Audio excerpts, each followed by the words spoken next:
ఈ రాష్ట్ర ముఖ్యమంత్రి అయితే భూముల చుట్టూ లేకుంటే పేదల జీవితాల చుట్టూ తిరిగి ఈ జీవితాలతో ఆడుకుంటా ఉన్నాడు. హైడ్రా పెట్టేమో పేదల ఇండ్లు కూలుస్తూ ఉన్నాడు, భూములు గుంజుకుంటా ఉన్నాడు. లగచల్ర కానీ, ఫార్మసిటీ కానివ్వండి, సెంట్రల్ యూనివర్సిటీ భూములు కానివ్వండి, ఎటువైనా భూములే. అటు రియల్ ఎస్టేట్ వ్యాపారం. రెండో విషయానికి వస్తే పేద విద్యార్థులు, పేదల ఇల్లు కూల్చుడు, పేద విద్యార్థుల కడుపు కాల్చుడు, లేకుంటే వాళ్ళ పొట్టగొట్టే కార్యక్రమం ఈ ప్రభుత్వం చేస్తూ ఉంది. కాంగ్రెస్ పార్టీ అధికారంలోకి వచ్చిన తర్వాత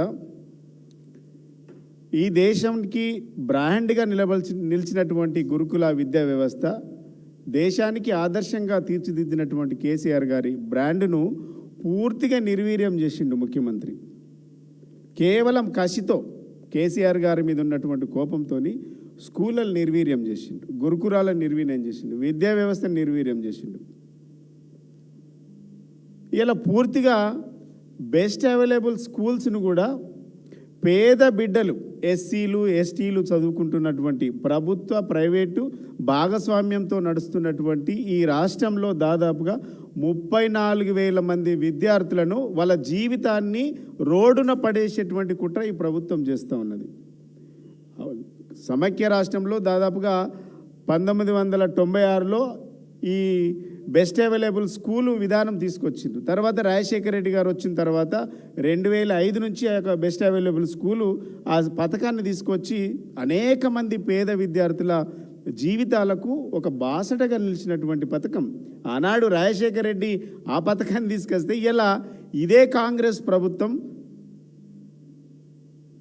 ఇలా ఈ కాంగ్రెస్ ప్రభుత్వం రేవంత్ రెడ్డి గారు ఈ బెస్ట్ అవైలబుల్ స్కూల్ విధానాన్ని తప్పించేటువంటి ప్రయత్నం ముఖ్యమంత్రి గారు చేస్తూ ఉన్నారు.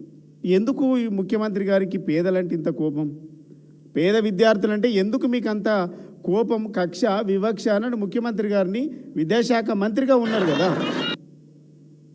ఎందుకు ఇవాళ మా వర్గాలపైన ఇంత కోపం నీకని అడుగుతూ ఉన్నాం.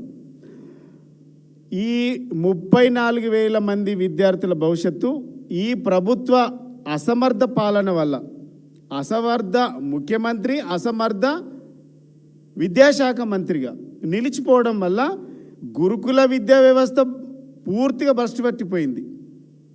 ఒకప్పుడు గురుకులాల్లో చదువుకోవడానికి నేను ఎస్సీ కమిషన్ చైర్మన్గా ఉన్నప్పుడు నా దగ్గరికి అనేక మంది దరఖాస్తులు ఒక రికమెండేషన్ లెటర్ కోసం వచ్చేవాళ్ళు.